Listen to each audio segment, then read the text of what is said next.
gotten the first road win out of the way. Yeah. It's good. And then you go on the road and win some more. Just talk about what you saw from your team on the road for them to finally get that kind of done. Yeah, no, I think the road trip's been great. Team meeting this afternoon, I'm gonna share. I think we've traveled like 2,840 miles over the last however many days, New Mexico down to Louisiana and back. But I think our guys really enjoyed it. We're playing better baseball. They've connected more. All those things that you would like to see as a coach. There's a much better vibe. And we've had an opportunity to win about every game we've been in. So and came on the good side most of them. So I thought the road trip's been very productive. We've got one more, hopefully, big finish tonight in Lubbock. But man, I think it's been a productive last couple of weeks for sure. And you talked about it a little bit, but won 3 relatively close games against the former conference rival, and even in that non-series game, you're still in it. How helpful are those games when it comes to starting conference this week, that you're still being competitive? Yeah, no, I think when you reel back, and I think there's opportunities each spring for us to zoom in.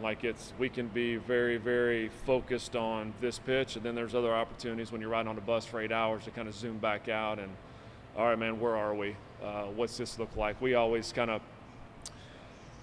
every 11 games just kind of reevaluate where we are, what are we playing, what are we doing well, what are we not doing well. So when you look at that, there's a lot of trends, I think, as we're pushing through. But one thing, I think, the weekends that we played just one single opponent, we've won 5 of our 6 series. So I think when you look at it that way, Rice is the only one here, and we had 2 one-run games, if I remember right, on Friday and Saturday that we lost. So that's always good because you've got some. What we haven't done is swept a series, but we've been in position to sweep a series the last 2 on the road, so which is real hard to do. So I think there's a ton of building blocks, stepping stones, if you will, that we're at currently.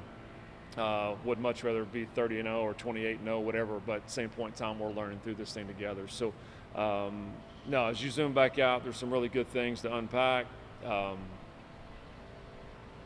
I think we played like 16 1 or 2 run games. I know we played 10 one-run ball games. So everyone on our schedule hasn't done that. I'm sorry, moving forward. There's a lot of teams that just haven't put themselves in those spots. So I hope that'll pay off, for us long term. The fact that you're in so many close ball games where sometimes it's a flip of a coin whether it's going to be a win or a loss. Knowing how competitive the WAC is going to be, how much does that help, especially with some of those younger guys or the guys that needed to get their kind of feet wet early in the season? Yeah, no, it comes down so often.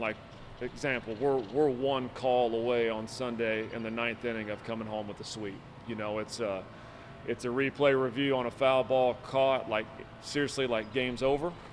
If the call goes our way, it didn't go our way, unfortunately. Don't think it was the right call. Doesn't matter what I think. It was, it turned out the other way, and we end up losing the next pitch. So that's college baseball. When you play good people, it's hard just to roll out win after win. So no, I think so many different guys have had so many different opportunities. Again, we've got a lot of newer pitchers, so I don't have it all figured out, but they've at least got some innings under their belt, some experiences under their belt. So I think that's the key for us in the preseason, is just trying to create opportunities for our guys to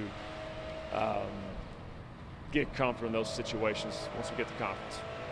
And looking ahead, getting a chance to play another Power 4 team, talk about how these kinds of games have helped your program in the past, and how does it continue to kind of help you guys not only develop the program, but the guys that are playing in the games? Yeah, no, I think when you look at the Power 5 games that we've been able to play, it's an opportunity to get ACU in a venue with teams that have a national brand. So I think our guys have competed well in those. We're going to Lubbock tonight. We've got a ranked win over there. It doesn't make it any easier tonight when you go over there, but at least our guys have those. It's happened before. It's an opportunity. It's a growing part of our program, I think, because that's inevitably where we want to be as a team that a lot of people know because we play really good baseball. And now, talk about it a little bit. Third series win in a row. What kind of momentum does that bring for the team? And how key is it that you're kind of finding ways to win series brightest competition? Yeah, I think college baseball is about momentum. I say that all the time. I think it starts with your next day's starting pitcher most of the time. But yeah, anytime you're winning, it's just a little more easy to come to the ballpark. We try to stay pretty even keel, even ground, in terms of you win, you get better, you lose, you get better. Regardless, we're going to show up and try to get better each and every day. I think that mindset helps you when you're not playing well.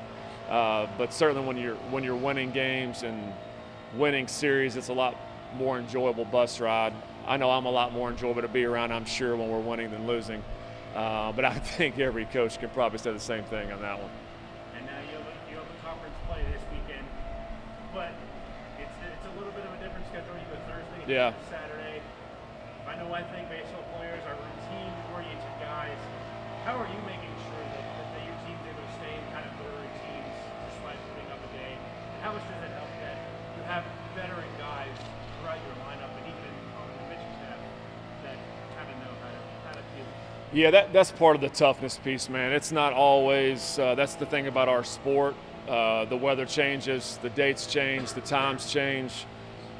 We played in New Mexico, we played in Louisiana, we've been in Texas. It's always going to be a little different vibe and feel.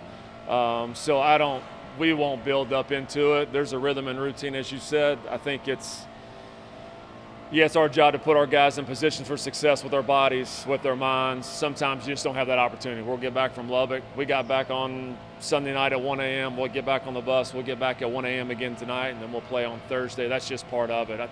Our guys would much rather play than practice. I do know that. So when they have an opportunity to open up and play here, I don't know how much goes into that. There's some prep, but same point in time, it's college baseball. They're going to want to win. All right, let's switch subjects a little bit. So one of our guys is doing like a feature on Braden, I think. I'm just here to ask him questions. This is when you're available. Okay. I think first he wanted me to ask, I know he started a little slow this season, but coming back around, just wanted to see. Braden Regala? Yes. Yeah, no, Braden's, he's going to be a really good player. He's had a couple injuries he's been battling through, honestly. I think today he'll jump back in the lineup this evening. Now, he's got the speed tool. He's got the switch hit tool. Man, he's a really good center fielder in terms of going out there and watching him take away some doubles at times. Put together a really good freshman campaign. If you go back through it, there's a lot of things that he does real well. So it's continue to get him on the field and get him experience. He's still a real young player. Go back deeper in his story, like track star, football star, baseball, really good baseball player, So I think his better days are certainly coming ahead of him, the more at-bats and stuff he gets. So we're excited to have him around, So I think back healthy in a good place, so hopefully he'll have a really, really strong finish. And then I think he wanted to talk about finding him from Wiley. Yeah. Just how was that? What happened? Well, he's probably the more easier one just because it's local, just watching him grow up from a younger age through high school, seeing him play football. I've got a daughter that's the same age, I guess 1 year behind him. So I'm watching her cheer, watching him play Friday night football. We know their family real well. My son plays with his younger brother. So there's a lot of crossover, I guess, with family, community events, and all those things. So now I've got to see Braden, I guess, for 8 years now, man. So just to watch him mature has been pretty neat, him, and to see him and Reese and now JT back on the field at the same time, I think is pretty neat with those local guys. So now hopefully they can all continue to contribute in a big way. And then his size. Talk about what he's able to do with the size that he is. Yeah, man. He's you want multiple. Everyone would have a 6'4", 230 player. We had a center fielder named Logan Britt 2 years ago. Logan 6'5", 220, got drafted.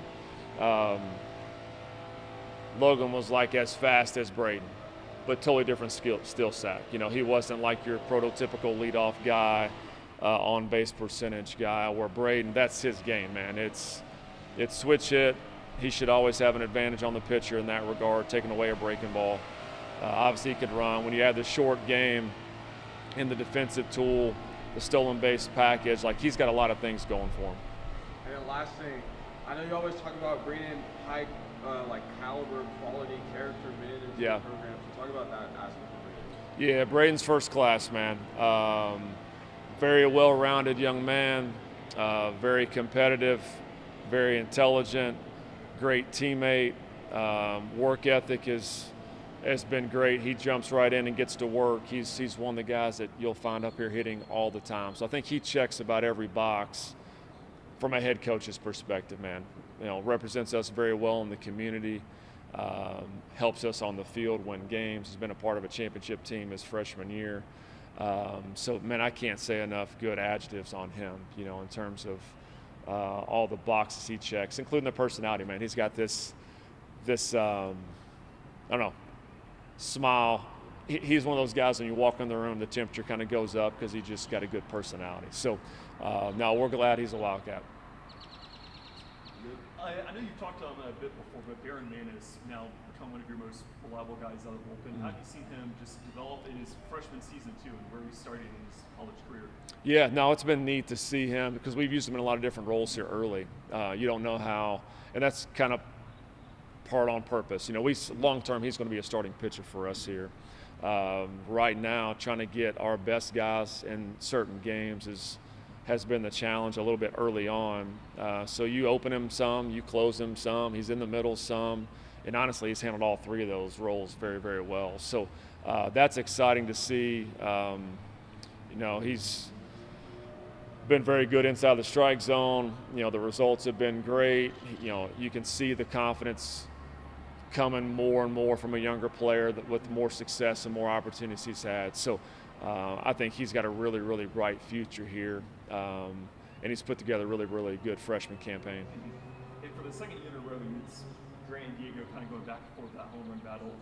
ACU is the only team in the country with two guys with at least 14 home runs. Yeah. How's it to see kind of a power surge they've been on really all season, just how they kind of lift up the lineup around them also? Yeah. No, it's been pretty neat, man. I haven't heard it verbalized a ton around me, but I'm sure they like to go back and forth internally. Yeah, it's been neat because it's you just got to deal with them. You know, a lot of days they're back to back in the lineup. One may get you, or the other one might. If Diego does, Grant doesn't, vice versa at times. Yeah, I don't know that we've had that here with just two guys. So if that continues to push on in the back part of the season, that's going to be pretty exciting to watch with those two guys as we start conference season or conference portion of our schedule coming up. So, no, glad those dudes are here too, man. It's been with junior college guys, you just don't know sometimes. You know, they've really performed at a high level since they've been on campus here and have kind of been staples in the middle of that lineup. Which, from a pitching mind, it's never fun to navigate. When you got one, it's not fun. When you got two, it's certainly different. So, no, I hope that sets up to be a pretty cool thing down the back half of the spring. Thank you, Coach. Yeah, thank you guys.